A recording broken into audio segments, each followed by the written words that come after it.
Hello, my friend, and welcome to the 561st episode of the Sales Podcast. I'm Wes Schaefer, the Sales Whisperer, your host. Today we have Riley Meek. We talk about why you can and should create influence intentionally. He's the founder of Social Dynamic Selling, and he shares how to get out there intentionally, all right, and do it. Good stuff. Gotta admit, I'm still tired. My second son got married. First marriage of the 7 kids, and it was cool. It was really cool. But had family in, some friends in. We went to the beach yesterday, Monday, and ate some tacos, ate some ice cream, had some craft brews. Woo! Back at it. I'm heading to Dallas tomorrow, speaking at an event with one of my clients and doing some on-site training, helping them with their HubSpot, their scripting. So if you need some help with things like that, if you've got an event coming up, you're looking for a speaker, let me know. HireTheBestSpeaker.com. That'll take you to my website. And if you're looking for CRMs, CRMquiz.com. It's 23 questions. I'm always tweaking it a little bit, but it's quite a few questions. It's all multiple choice, just asking you number of users, number of departments you're looking at, do you need mobile access, what's your website built on, things like that, and it'll spit out some results for you. And then we can talk about that as well. You get a link to my calendar from that. So if you're looking for CRMs, you're looking to get more out of it, looking for a speaker, let me know. Let's talk, all right? But for now, you can listen to this interview with Riley. Riley Meek, author of Intentional Influence, all the way from Minnesota. Man, welcome to the Sales Podcast. How the heck are you? I'm good, Wes. How you doing, man? I'm good. Nice. So I see some cool stuff you're doing here, man. Writing books, social dynamic selling. You're doing coaching. You got the King's Council podcast. We're going to talk about that. You know, yeah. I've written a daily post on the Bible for 5 straight years. Did you know that? I did not know that. Yeah. I'd love to know more about that. Yeah, man. All right. The things you learn, huh? That's right. And that's just in the first minute. Just wait till we go like 12 hours on this thing. That your mind is going to explode.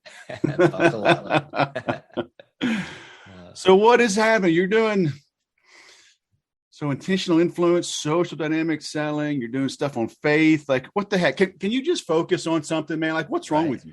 Man, you sound a lot like my wife. Well, she did send me some talking points. That makes sense. That's the problem. We share our calendars with our wives, and then they know what the heck we're doing. Right.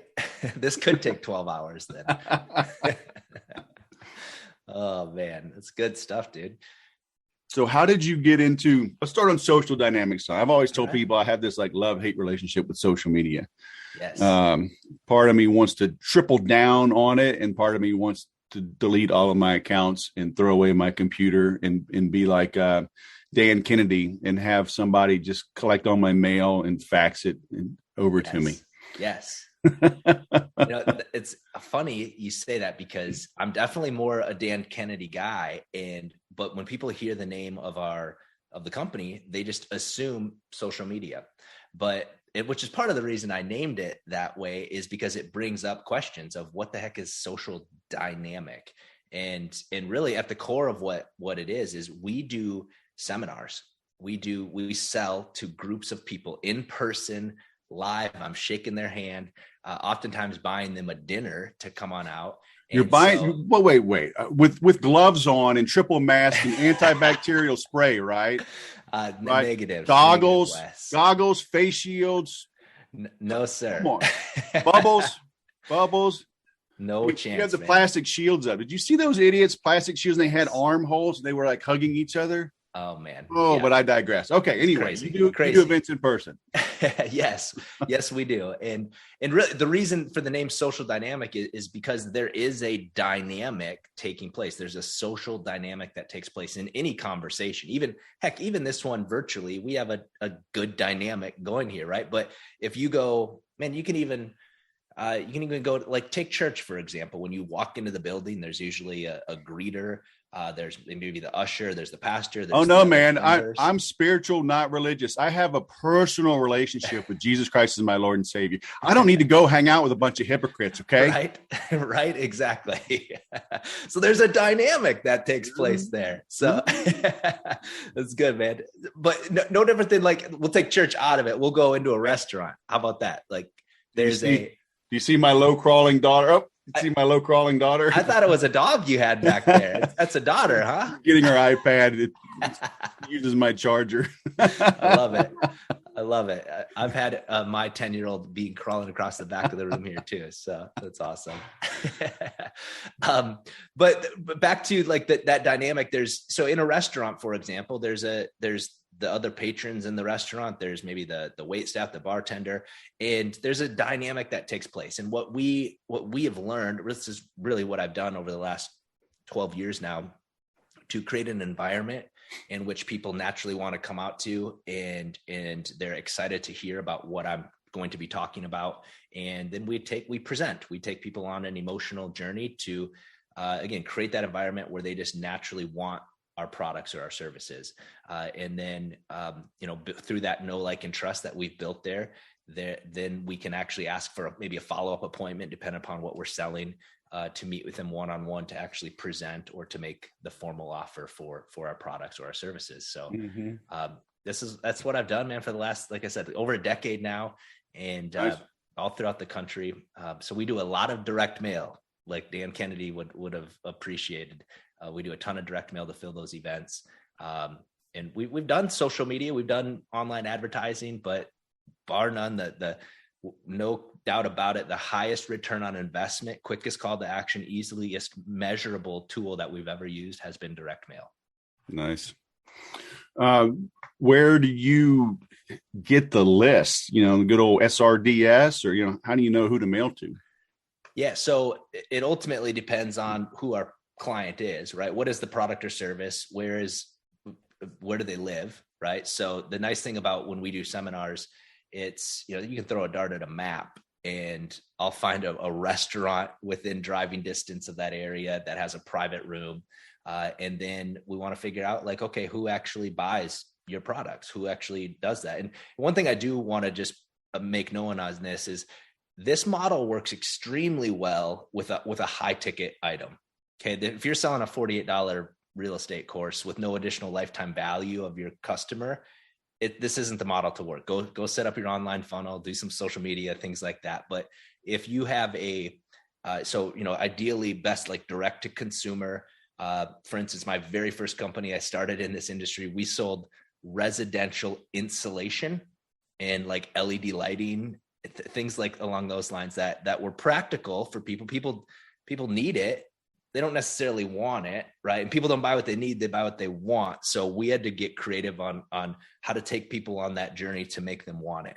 And from there, we're now financial advisors have been doing this for long before I have. And I have my own insurance agency in which we do this for.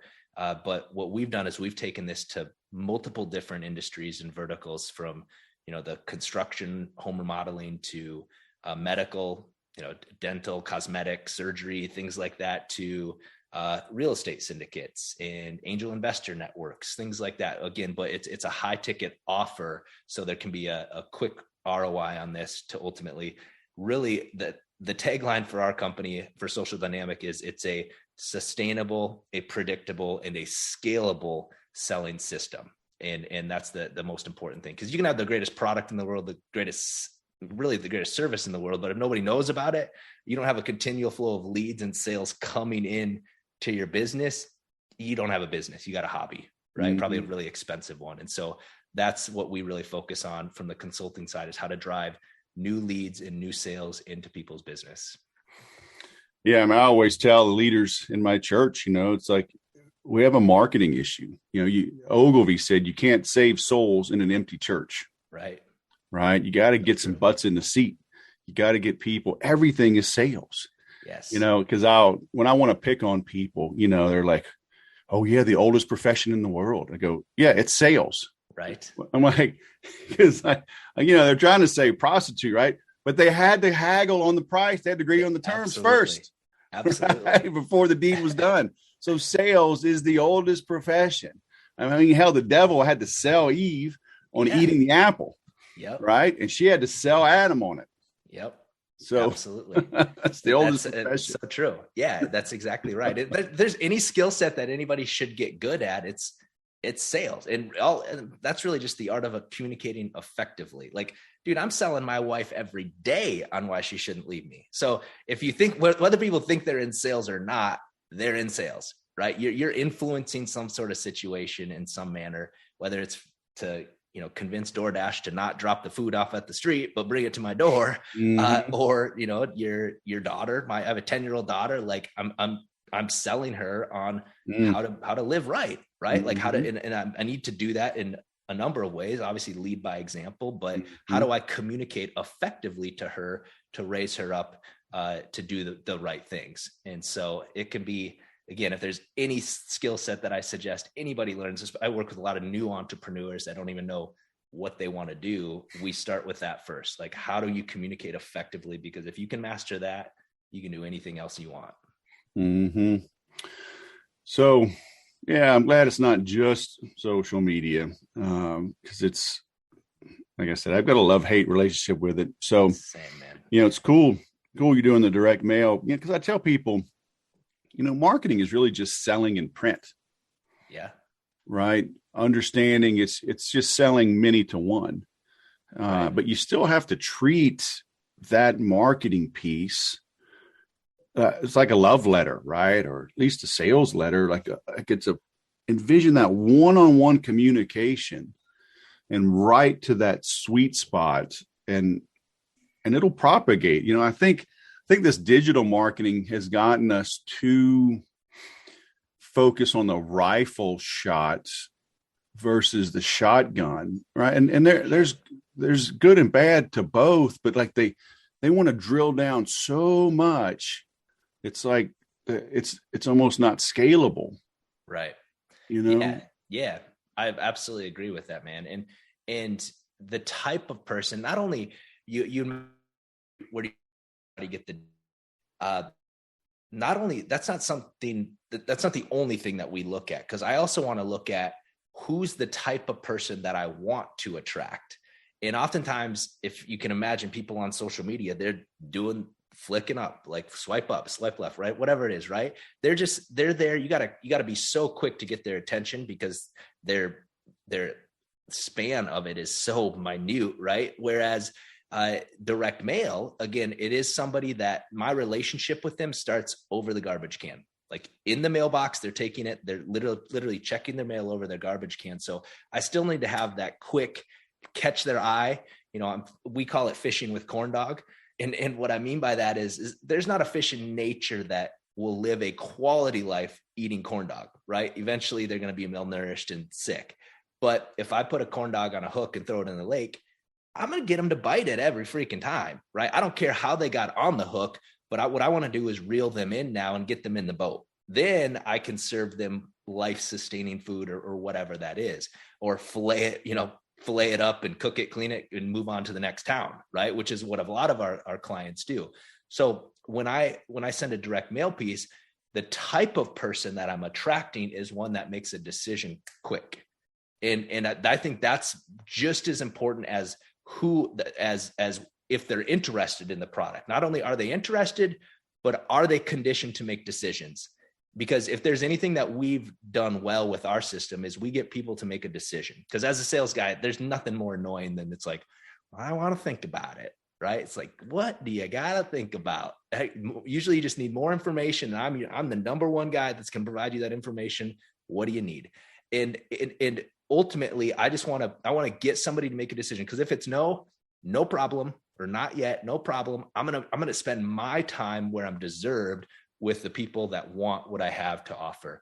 And again, that's where there's so much buzz about the online funnel today, but the seminar model, the direct mail to seminar model is almost like it was the original funnel. Like I can buy 10,000 mail pieces, call it names and addresses, that are in a specific household income, single family dwelling unit, maybe, income producing assets. I know financially I have a good idea of where they're at. I can buy that list and I can mail to a certain mile radius. I can get a certain amount of response rate, right? Like there's 6 measurables that we take all of our clients through. I want to know what that response rate is. And then ultimately, if they call and say, yeah, I'm interested in this, or they sign up online, I need a confirmation rate that they're actually coming to the event. And then I need the rate that's actually showing up at the event, right? And then I need the rate that's actually going to give me an appointment, because each one of these is like a lever that I can pull or I can sharpen and get better and coach and train from afar. So I'm not at every event, but I mean, any day of the week, I have anywhere from 40 to 80 seminars happening every single night throughout the country. Not that I'm not personally doing, but that are either my sales guys are, or the clients that we serve are, and I can coach and teach from afar because I'm measuring everything. You cannot manage what you don't measure. And so we measure everything all the way from getting the yes to the actual stick rate. Like, did we officially, provide the product or service that they ordered and actually cash the check? Because that's at the end of the day, I got to know if I spend X amount of dollars, I'm going to get, and this is really what it is. That system type approach that I talk about is, if I know that for every 3 quarters that I'm going to put into a slot machine, I'm going to get $1 back, why would I ever stop putting quarters in? And that's the idea of a predictable, sustainable, and a scalable marketing system, is that just keep pumping in the quarters, baby, and you're just going to stack your dollars. And that's just what we teach with this model. Yeah. Yeah. Most entrepreneurs, they get bored too easily. Yes. They want to get creative. Yes. Right. Cute. It's like, dude, spend 10% of your time being cute. Even 20. Google gives their people 20% of their time. They go work on your own stuff. But 80% of the time, keep your nose to the freaking grindstone. Right.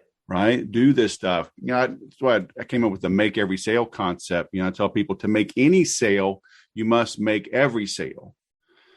Right. They got to open the email. They got to read the email. They got to click on the link.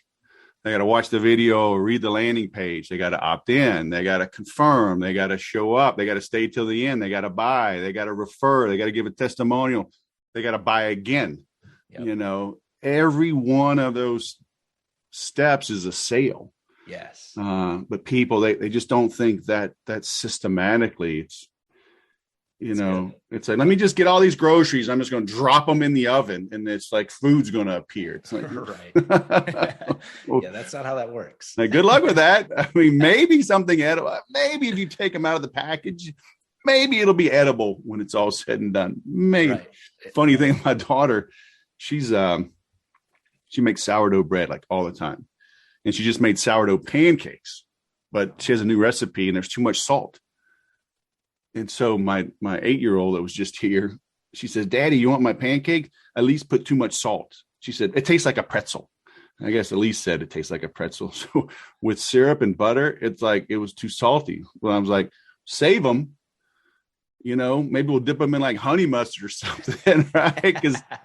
But when you're trying to eat a pancake and it tastes like a pretzel, it's like it just blows your senses. Like, okay, that's not what I was waiting for. That's not what I was expecting. Right. Right. So but that's good, dude. I love that analogy, just because I really think entrepreneurship, or just business in general, for the most part, is there's not much new under the sun unless you're inventing like a new technology or something, right? So at the end of the day, what we as an entrepreneur, what our job is to really do is to take a business or take a concept, a product, a service, repackage that bad boy. Oh, there's too much salt in it. Cool. I'm going to sell it as a pretzel. And now I'm going to take it to the people that want pretzels. And now we've maybe attached a honey mustard packet with it. And I'm the only place that they can get a sourdough pretzel with a honey mustard packet, right? Which just repackaging it, providing it to the people that want it. Again, I love the concept. Like you can't lead a horse to water, or you can lead a horse to water, but you can't make it drink. But I could put salt in the freaking oats, and for whatever reason, that horse wants to drink water, right? I give them a sourdough pretzel pancake, and he's suddenly really thirsty. He wants to drink water. Now, like, that's the idea of entrepreneurship, is thinking creatively outside the box. How do I repackage something and then take it to that audience and make my offer? And I love just your concept, man, is make every sale. Can't make every sale. To make any sale, you got to make every sale, because there is so many steps to it. And that's just the continuity between marketing and sales. If there's not continuity, speaking the same message, taking them down that path, you'll never get the final sale if you didn't get that first sale. I love it. Yeah. And sometimes it's hard to do when it's your own business. Like always say you can't read the label from inside the bottle. Yeah. Right. Like sawmills would just throw away sawdust. Right. Well, now they scoop it up. They'll burn it, in their own kilns. They'll sell it for mulch or for bedding for horses or whatever. They're crunching it up and making pellets. So like guys with, wood stoves, they're smokers. Yep. So it's like now there's no waste. Yep.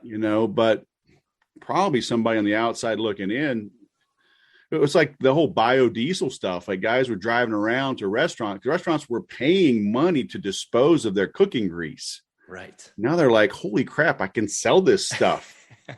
Because guys would just take it off their hands for free to run their diesel trucks.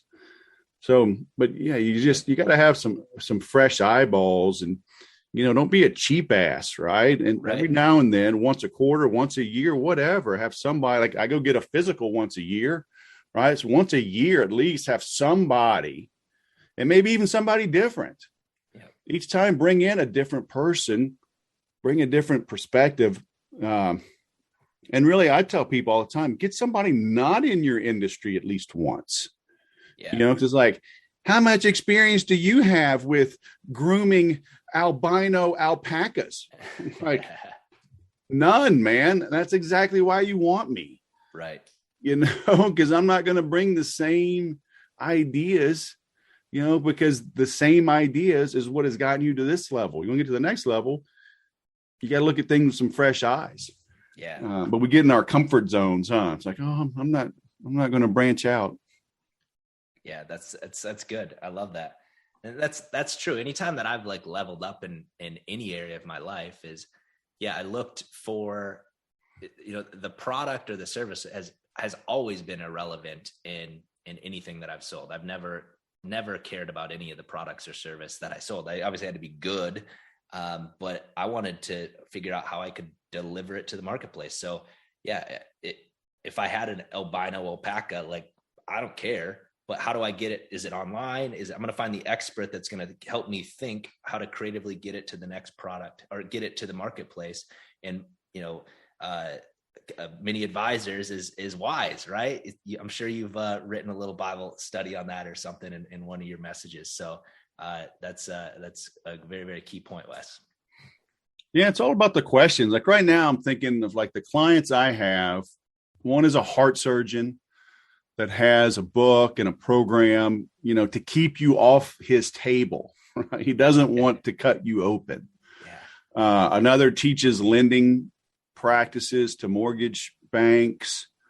Another builds tiny homes. Another is in commercial insurance, and it's just in a matter of minutes, right? I can break these things down and we're off and running, because at its core, like what we do, sales is sales, right? We got to get in the head. Was it Collier? We must enter the conversation going on in the mind of the prospect. Yep. Right. And it's just being curious. And as long as you're always curious and never satisfied, you'll find that lever you mentioned, right? That you can repackage, retool. And it can make all the difference. Like, small hinges swing big doors. Right. Yeah, absolutely, man. And I think that's what you'd said, just never satisfied. As an entrepreneur, I've learned to be content with where I'm at, but always dissatisfied. And I think if anybody has that entrepreneur like curse, we'll call it, but it's also your greatest blessing is also your greatest curse, right? This, like, most people, usually the reason why people fall in love with their spouse, give it 10 years and it's the reason why they despise them.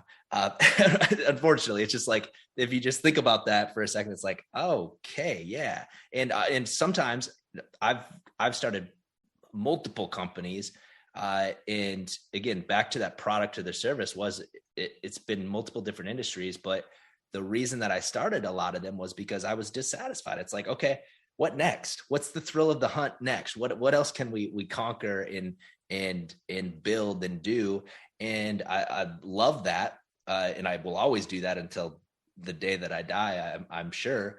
But it is being able to be wise in those decisions, getting wise counsel from gentlemen like yourself of like, does this make sense? Or, before I invest any additional money into this, is there a different way to go about this? So yeah, I still to this day have many advisors that, I don't know it all by any means, but I'm learning. I'm going to be a student until the day I die too. Mm-hmm. Yeah, you gotta be.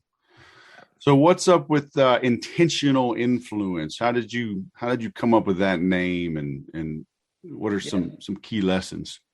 Yeah. So I wrote that book, man, it's hard to believe it's already been like a couple of years, but I wrote that really just from everything that I'd learned from selling to my early on in my sales career, we'll call it, everything was one-on-one. And as much as I loved the idea of what they sold you on initially is like, you can earn your earning ability is uncapped, right? If you want to make more, you just got to work more.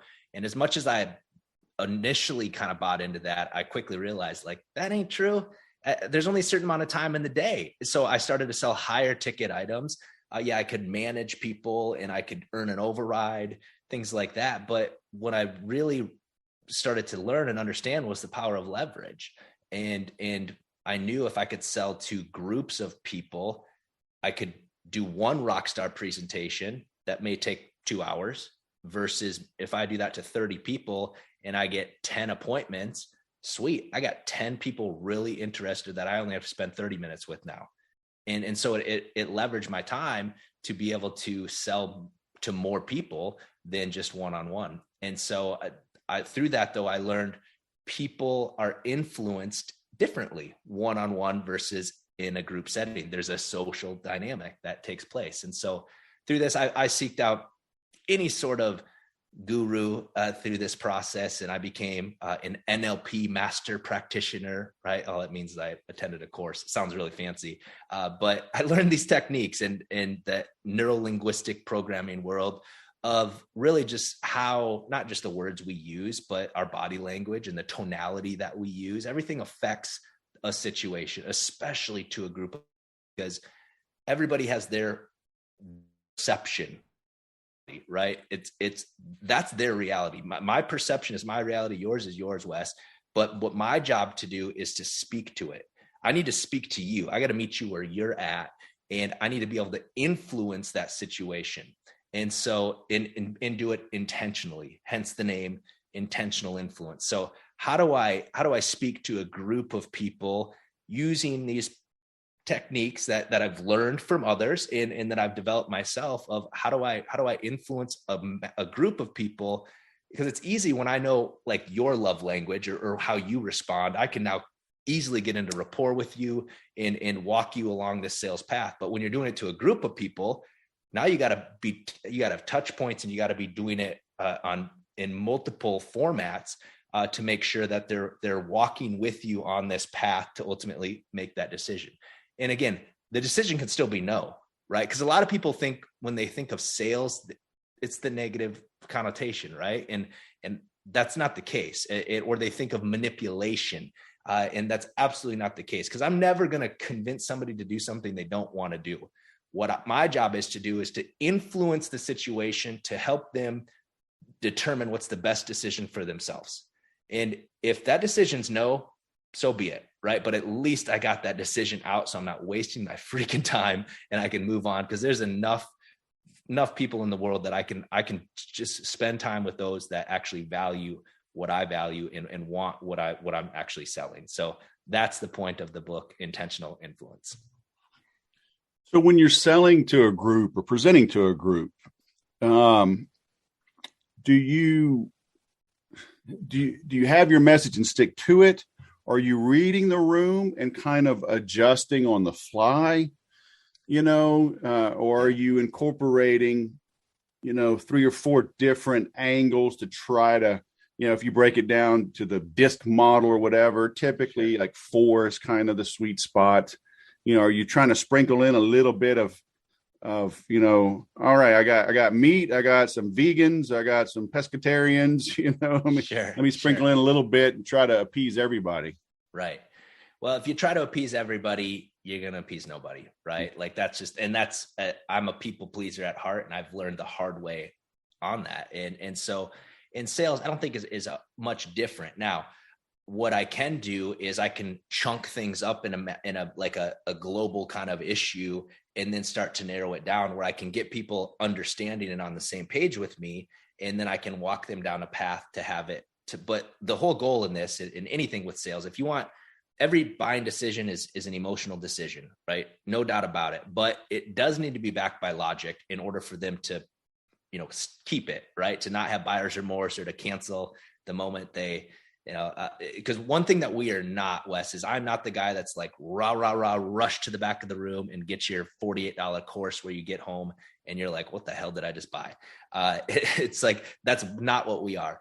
I mentioned our relationship with people starts over the garbage can. They get the mailbox. And so I need that continuity from marketing to a good experience with the person that's booking the reservation to the moment they walk into the restaurant, they've got a good experience. I'm shaking their hand. I'm meeting with them through the entire process. And so a lot of what we teach is the real simple, know, like, and trust, right? People want to do business with those that they trust.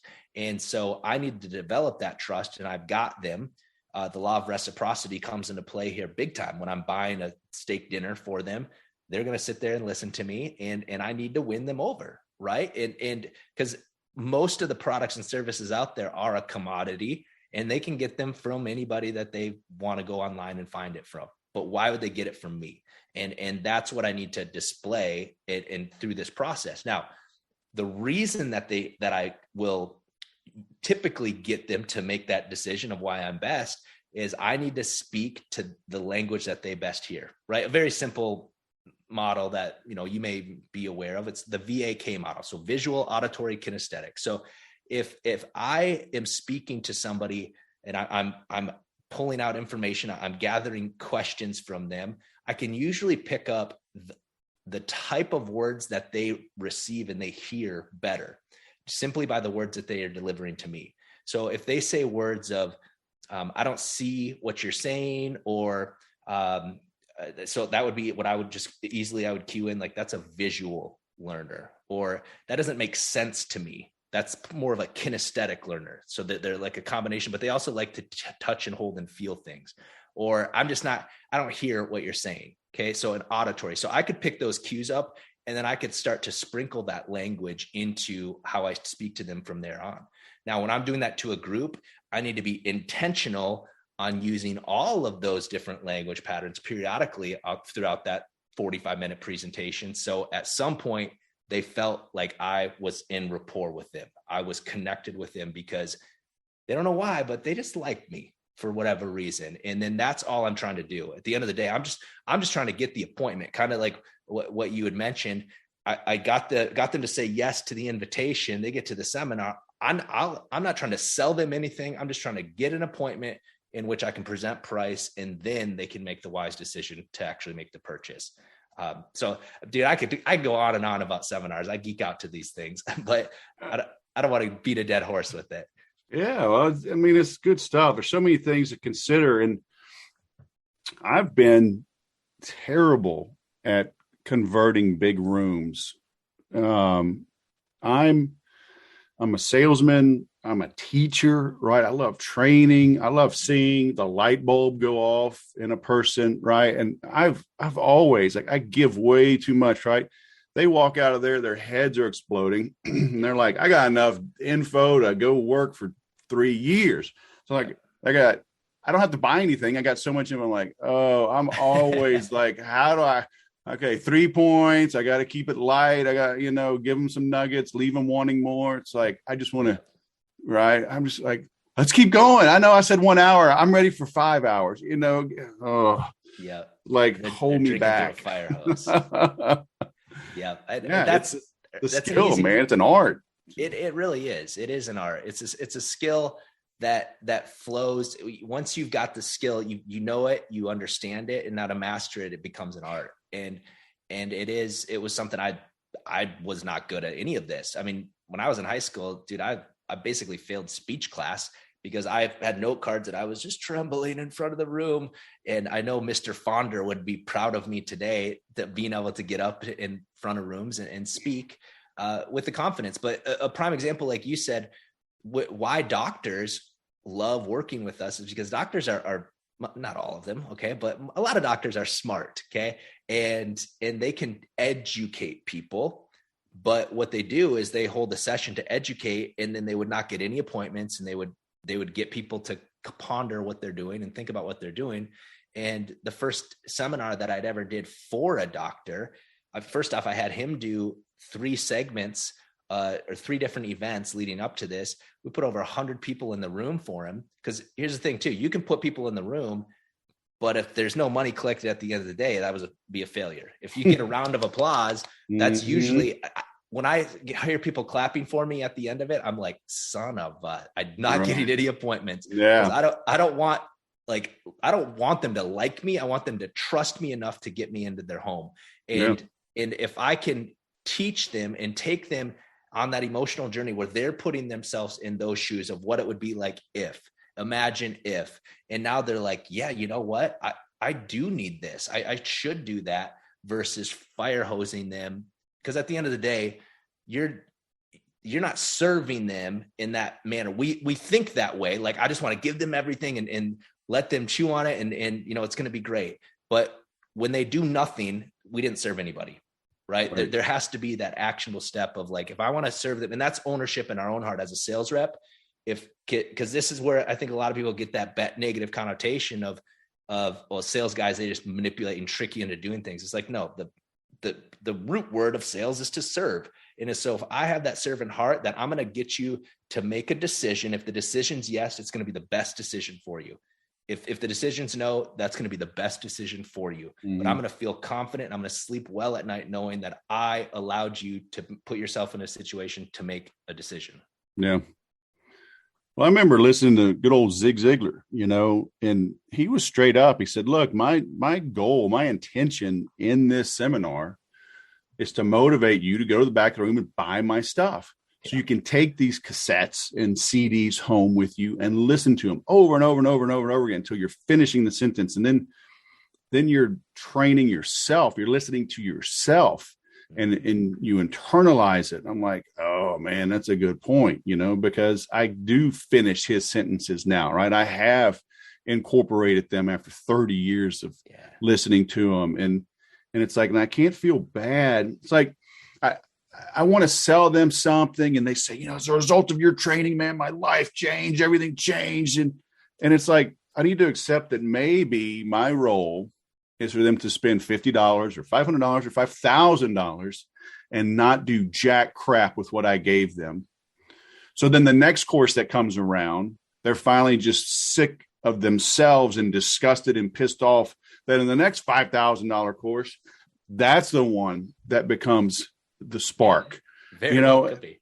Yeah. And it's like, I wish it was me, but it's like, I got to stop feeling bad that they invested in a course. Because I have people in my Make Every Sale program that prepay for a year and they don't show up.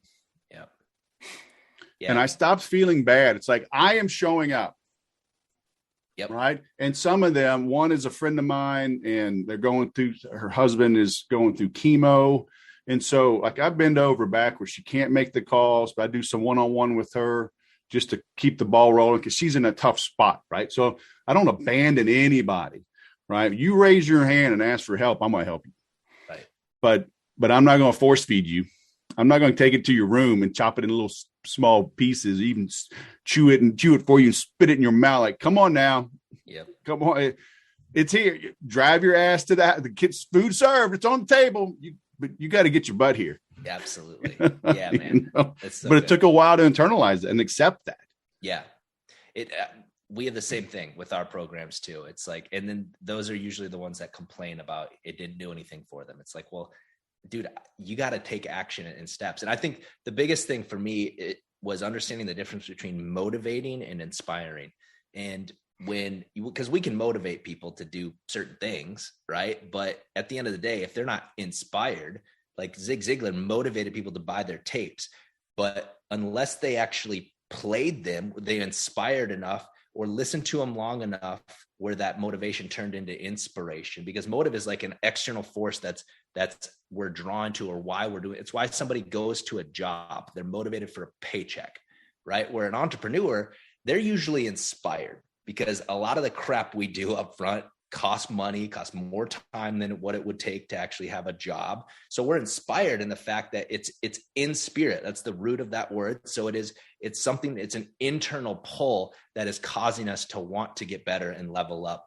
Because Tony Robbins does a hell of a job at motivating people, but after his seminar, 3 days, you're all motivated. And then you take a 13-minute drive down the freeway, someone cuts you off and you're like, that shit didn't work, right? It's like, well, that because you were motivated. You aren't inspired to actually continually to practice this new way of living, or this new thought process, or a new way of delivering a presentation, or how to continually sell somebody through that process. So I know exactly what you're saying, Wes. At the end of the day, though, we can only help those that want to help themselves. Oftentimes we want it more than they want it. Yeah. Yeah, I always tell them, the answer is within. Yeah. Like my marketing clients right now, it's a lot of interviews, right? I'm pulling stuff out of them, and it's like eventually it'll strike me, like, and I'll know what advice to give them. But they're like, how many questions do you have for me? I'm like, a lot, maybe one, maybe 101, but I got to ask until we dial it in. Did you ever watch Mad Men? Oh, sure. Yeah. All right. I was going to delete this interview if you didn't watch it, because you can't be a sales and marketing guy and not watch Mad Men. I think it was literally the first episode, the one with the Camel cigarettes, or I think it was Camel, but they said it's roasted. Yep. Remember that? Right. Yes. He's like, walk me through it, and the son didn't know. It's like, how do you make your cigarettes or tobacco? And boy, the son's like, hell if I know. And his dad hits him, boy, what's wrong with you? He's like, we grow it in the South Carolina sun and blah, blah, blah. And we harvest it and we hang it to dry. And then it's roasted. And he goes, chalkboard, it's roasted. Yeah. Well, hell, everybody roasts their tobacco. He says, but you're the first one to say it. Because again, they're too close to it. It's like, well, everybody does this. Everybody uses this seed. Everybody grows in this climate. Everyone harvests it. Everyone dries it. Yep. You're the first one to say it. So getting that outside perspective, but you just got to be curious, right? Go and go and go. And then there's the angle. So good stuff, man. Well, I'm linking to your book. I'm linking to your website. So Social Dynamic Selling. So that's your coaching. It's consulting? Is it like group program, like an individual can join? Like who should be contacting you there? So Social Dynamic Selling is really sales and marketing, and that continuity that we. Oh, wait a minute. You're my competitor. I got to delete this. Everybody go to thesaleswhisperer.com. Yes. So here's our niche in it. A high ticket product that in an ideal world, you've got a good product, you got a good service. I'm not going to help you with your product or your service because I don't give a rip about it. But what I'm going to do is help you identify how to get people that give a rip about it into a room, how to put them in a room, how to help you create a presentation that's going to get them to take action one way or the other. And we always start out with like a strategy call, it's a free call. We want to determine, does this make sense? Because if you have a $48 widget with no lifetime value, I'm going to recommend you go find a funnel hacker. So this could be a fitness trainer, like coaching elites, like in their homes, like a $10,000, $20,000 package, or a chiropractor, like a $2,500. You bet. 3-month package. I'm going to restore your health, blah, blah, blah. So something like that. Yeah, that would work perfect. Yep. And, we're in the solar industry, like anything residential for homeowners, because that's who we can get them to take a quick, a direct mail piece, take that quick action, and to come on out to one of their local restaurants. And so we teach that whole process and which type of restaurants to choose. what to feed, how to, timing of it, everything like that is what we consult on. And that's what we teach in social dynamic selling. So it's more consulting. Certainly, I'm learning the difference between consulting and coaching. My coaching company is the King's Council, where that's industry irrelevant. We just teach people entrepreneurship, but how to do it well, right? And what to do with your money once you do start to make it, and just steward things appropriately. So, two different companies. Yep, cool. Yeah. All right, so I'm linking to that, but it's socialdynamicselling.com, and your book is at your website. So it's Riley. R-I-Y or R. I can't even. I'm reading it, and I grew up in Louisiana. English was an elective. Okay, so you got to cut me some slack. So R-Y-L-E-E Meek M-E-E-K. There you go. RileyMeek.com. Perfect. Well, cool, man. All the way from Minnesota. I appreciate it. You should come down to SoCal. I don't travel too much. You got to come to me, man. All right, come to SoCal. Get some surfing, some sun. I get down there every now and then, but now's the time of year. It's beautiful here, man. Yeah, you got to stay up there, huh? Yeah. All right, I'll come to you. The weather's nice. I've been as far as Appleton and Oshkosh, Wisconsin, but haven't been to Minnesota. Yeah. Well, we're about 4 hours from Appleton and Oshkosh, by gosh. Okay. Yeah. I made it to Maine last year. I'm trying to get up there again this summer. A little jiu-jitsu conference. Oh yeah. So, I told my wife we're moving there, and she said no. So I don't know how I feel about that. I'm still working. Can you give me some NLP tips to get her to move to Maine? Right. Yeah. This is sales 101, man. That's how really, when I figured out, I'm like, okay, I might be good at sales when I've convinced my wife to move from Tampa, Florida up to Minnesota. Oh, no kidding. That was like, are you from Minnesota? I'm originally from South Dakota. So oh, wow. I just moved east about 5 hours. But I met her in Tampa, and is she from Tampa? Minnesota. She's from Ohio originally, but she moved to Tampa to get out of the cold. And we're here in Minnesota. So it was based on the premise that I would get a place down there. So we had a place in Clearwater Beach, so we're able to get in and out of there every now and then. All right, so I'm gonna first move my wife to Minnesota. We're gonna be your neighbor. Perfect. And then get her accustomed to the cold. Then we're gonna move to Maine. Right. There you go. So can you help me do that? One step at a time. Yeah. Well, I mean, dude, you owe me. All right. Having you on the podcast, you owe me that at least. Okay. Fair enough. Why don't you just move in? We got a room for it. I saw your video, man. It's a big house. All right. I won't even ask to drive the rolls. I'll just bring my little beat up minivan. Okay. My kids still spill stuff. So, I mean, I don't want to feel guilty for filling, goldfish and crushing them into the nice cars. That's good. All right, Riley Meek, all the way from Minnesota, man. Thanks for coming on the show. It's been great. Yeah, thanks, Wes. Have a good dude. Have a great day. People buy what they want, not what they need. Amen. I am helping folks figure that out. I've got a client right now. He's a heart surgeon. Helping him promote his book, but he's got a coaching program. And how we have been talking through that, it's been quite interesting in helping him dial in. It's interesting. He knows hearts. I know brains. I know what makes people tick. And it's been fun going through the dynamics, getting inside of people's heads, right? That's what we have to do. We must enter the conversation going on in the mind of the prospect. And I love the fact that Riley's doing direct mail. It works. Everything works, right? When somebody says something is dead, it just means they have something else to sell you. So nothing is dead. Direct mail is alive and well. Faxing might be dead, all right, but outbound works. Actually, I'm going through an article right now on outbound, and I love it. Clients I'm working with right now, I'm helping them. They generate some leads, but others. One of my members in my Monday club, she sells to casinos. That's outreach. It's outbound. Working with this doctor, it's not quite outbound, although he's got a consulting arm that he does for businesses and helping them streamline the type of healthcare and consulting and services that businesses can give to their staff. That is outbound. Working with another client that does selling to banks, helping them get better at qualifying loans quicker and identifying good loans quicker. So that's outbound. There's a lot of industries that outbound is alive and well and will remain alive and well. Guys are doing cold email, making money with it. So don't let these fools trick you, okay?